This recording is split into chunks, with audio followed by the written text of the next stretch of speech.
এইরকম স্ত্রী পাওয়া বড় ভাগ্যের ব্যাপার। তো ভিডিওটা স্কিপ না করে পুরোটা দেখবেন অবশ্যই। হ্যাঁ হ্যাঁ মা, আমরা যাব, কিন্তু তুমি তোমার জামাইকে একটু বলে দাও। ওকে আবার আলাদা করে বলার কি আছে? না মা, ও তোমার জামাই না, না বললে খারাপ দেখা যায় না। এই নাও, মা কথা বলবে। আসসালামু আলাইকুম মা, ভালো আছেন আপনি? হ্যাঁ হ্যাঁ, তোমরা চলে এসো। রেখে দিল, ব্যস্ত আছে হয়তো। দাঁড়াও, ফোন দিচ্ছি আমি। আবার কি হলো? শোনো মা, তোমার বাড়ির অনুষ্ঠান তুমিই পালন করো তোমার আত্মীয়দের নিয়ে, আমরা যাচ্ছি না। এমন করে কেন বলছো? হয়তো মা ব্যস্ত আছে। দেখেছিস তো, ও ঠিক বুঝেছে আমি ব্যস্ত আছি। তুই একটু বেশি বেশি করিস। বিয়ে হয়ে গেছে তো তাই নিজেকে অনেক বড় মনে করছিস।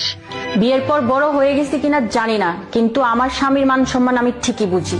যেখানে আমার স্বামীর সম্মান নেই সেখানে আমি খাবার গিলতে যাব না। শোনো মা, তুমি তোমার দুঃসম্পর্কের কোনো আত্মীয়দের দাওয়াত দিচ্ছ না, তুমি তোমার জামাইকে দাওয়াত দিচ্ছ।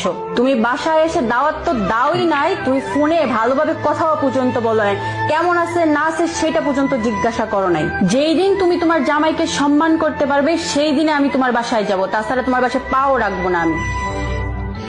তুমি শুধু শুধু মায়ের সাথে কেন রাগারাগি করতে গেলে? ইনকাম কম থাকলে, টাকা পয়সা না থাকলে ছেলেদের একটু একটু অপমান হতেই হয়। তুমি কেমন ইনকাম করো সেইটা ইম্পর্টেন্ট না, ইম্পর্টেন্ট হলো তুমি ওই বাড়ির জামাই। তোমাকে যদি প্রাপ্য সম্মান না দিতে পারে তাহলে কখন ওই বাসায় পা রাখবো না আমরা।